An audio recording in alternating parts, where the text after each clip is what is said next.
अभय कुमार सिन्हा जी। धन्यवाद सभापति महोदय। नियम 193 के तहत आपने हमें नक्सलवाद को जड़ से खत्म करने के लिए रणनीति पर बात रखने का अवसर प्रदान किया। महोदय, नक्सली कोई जन्म से पैदा नहीं होता है, उसे परिस्थितियां बनाती है महोदय। जब जंगल जमीन छीन जाता है, जब रोजगार, शिक्षा, स्वास्थ्य और बुनियादी सुविधाएं नहीं होती थी, और जब समाज के शोषित, वंचित, गरीब, असहाय लोग शोषण का शिकार होते थे, तब समाज का वो वर्ग भटकाव के रास्ते पे चल जाता था। अभी अरुण भाई जिक्र कर रहे थे 1992 की। मैं अरुण भाई से कहना चाहता हूं कि ये नक्सलवाद को पैदा करने वाले लोग कौन हैं? वो वही लोग हैं जो वंचित समाज को, दलित को, पिछड़ा को, अति पिछड़ा का जो शोषण करने वाला व्यक्ति है, उसी के चलते नक्सलवाद पैदा हुआ। और अब बात करते हैं महोदय, अभय सिन्हा जी, अभय सिन्हा जी, महोदय, सभापति महोदय, मैं आपको ही एड्रेस कर रहा हूं, चूंकि उन्होंने हमारे नेता का नाम लिया, इसलिए मैंने कोट कर दिया। और कम से कम एक संतोष होगा ना, ये सदन हमेशा नक्सल की घटनाओं से प्रभावित चर्चा करता था। आज सदन कम से कम महोदय मैं कोई टीका टिप्पणी में मैं कोई टीका टिप्पणी में नहीं जाऊंगा। मैं कोई टीका टिप्पणी में नहीं जाऊंगा। निश्चित तौर पर यह जरूर कहूंगा, जो अभी वर्तमान स्थिति है महोदय, निश्चित तौर पर नक्सलवादियों में भी जागरूकता आई और उन्होंने ये सोचा कि हमें मार काट से अब कुछ हासिल होने वाला नहीं है। और केंद्र की सरकार हो या राज्य की सरकार हो, कहीं की भी सरकार हो, दोनों, हर एक सरकार में जो जहां जिस समय रही, नक्सलवाद को खत्म करने के लिए हर संभव प्रयास सरकार ने भी किया। लेकिन नक्सलवादी लोग भी मुख्य धारा से जोड़ने के लिए कि मार काट में कुछ नहीं रखा है, हम मुख्य धारा से जुड़े और जुड़ करके देश के विकास में अपना हम योगदान दें। महोदय, मेरा क्षेत्र जो है गया और औरंगाबाद अति संवेदनशील और नक्सल प्रभावित क्षेत्र रहा है। मैं आज की वर्तमान की स्थिति से सरकार को अवगत कराना चाहता हूं।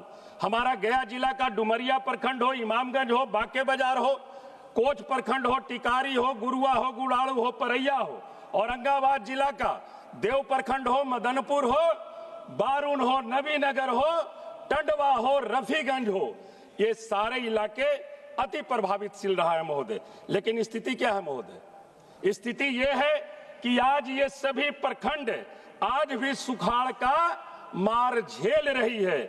यहाँ मरे हुए पहाड़ 2 किलोमीटर, 10 किलोमीटर, 20-20 किलोमीटर का पहाड़ है महोदय। लेकिन सरकार ने क्या किया? सरकार ने उसका खनन रोक दिया।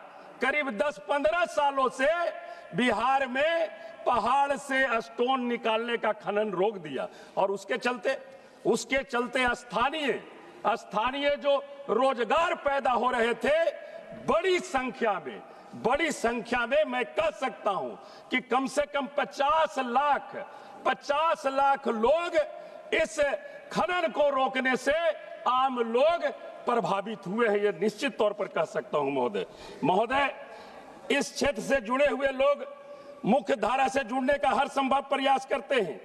और मैं ये कह सकता हूं, विकास की बात केंद्र और राज्य सरकार करती है, लेकिन विकास का मॉडल ऊपर से एसी रूम में बैठकर थोपा जा रहा है, न कि क्षेत्र की जरूरतों के अनुसार बनाया जा रहा है महोदय। सबसे बड़ी समस्या है फीडबैक सिस्टम की कमी। सरकार योजनाएं बना रही है, लेकिन स्थानीय जरूरतों, कमियों का आकलन नहीं किया जा रहा है। जनप्रतिनिधियों से कोई फीडबैक नहीं लिया जाता है महोदय। मैं एक उदाहरण देना चाहता हूं महोदय। हम इमामगंज विधानसभा का इमामगंज प्रखंड में एक जंगल, 3 नदियों, झारखंड के बॉर्डर से सटा हिरन पथरा एक गांव है महोदय। मैंने इसका जिक्र पहले भी किया था इस सदन में।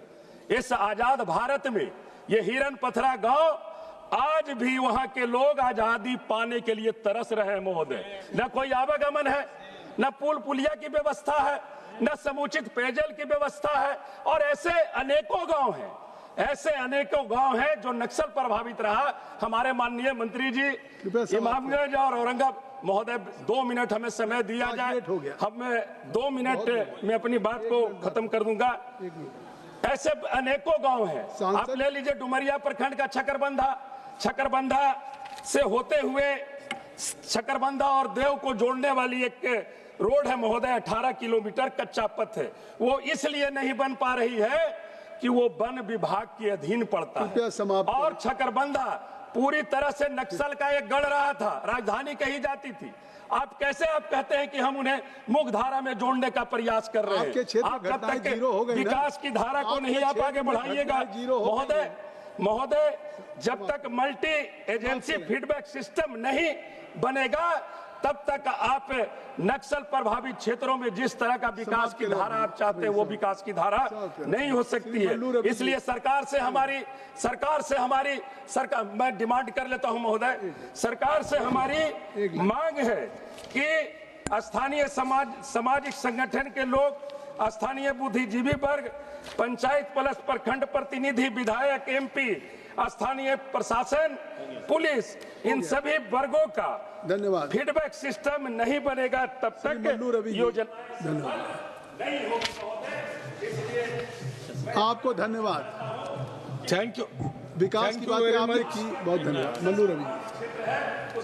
Thank you.